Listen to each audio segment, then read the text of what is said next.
உள்ள வந்த ஜென் அப்படிங்கிற ஒரு பேர் என்ன பார்த்தா நவீன் தாமஸ் அப்படிங்கிற ஒரு நபர், 39 வயதான நபர். இவர் ட்ரிவாண்ட்ரம் இருக்கக்கூடிய கோட்டயமை சேர்ந்தவர்.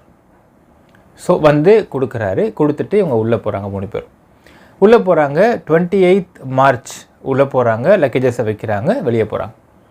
29 அதே மாதிரி அவங்க வந்து ஸ்டே பண்ணுறாங்க, வெளியே போகிறாங்க, வராங்க, உள்ளே போகிறாங்க, போயிட்டுருக்காங்க.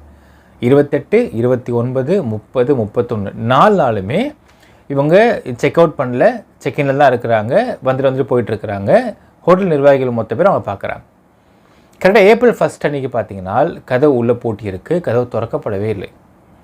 இப்போ ஜென்ரலாக வந்து இந்த மாதிரி ஒரு ரெஸ்ட் எடுக்கிறாங்கன்னா கூட ஃபோன் போட்டு லஞ்சு கிஞ்சு கேட்பாங்க, டின்னர் கேட்பாங்க, டீ காஃபி கேட்பாங்கன்றது யூஸ்வலான விஷயம். 24 ஹவர்ஸாக கதவு திறக்கப்படவே இல்லை. அதே மாதிரி எந்த டீ காஃபியும் ஆர்டரும் பண்ணல, வெளியே யாரும் வரவே இல்லை. அப்படிங்கிறப்போ அவங்க ஹோட்டலுக்காரங்களுக்கு முணுமுணுக்க ஆரம்பிக்கிறாங்க. என்னாச்சு, திறந்துருக்கா பூட்டியிருக்கா?